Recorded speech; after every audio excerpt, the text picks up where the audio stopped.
Yollarda sürət həddinin aşılması nəticəsində baş verən qəzaların sayı artmaqda davam edir. Mütəxəssislər bildirirlər ki, sürücülərin çoxu vaxt qazanmaq məqsədi ilə sürəti artırsa da real nəticə gözlənildiyi kimi olmur. Hesablamalara görə 10 kilometrlik məsafədə sürətin artırılması sürücüyə cəmi bir neçə dəqiqə qazandırır.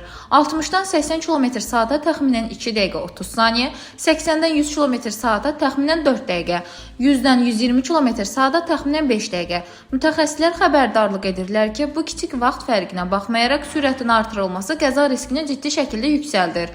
Sürət artdıkca dayanma məsafəsi uzanır, sürücünün reaksiya vermə müddəti gecikir, avtomobilin idarəetmə sabitliyi azalır, kiçik manevrlər belə ağır nəticələrə səbəb ola bilər.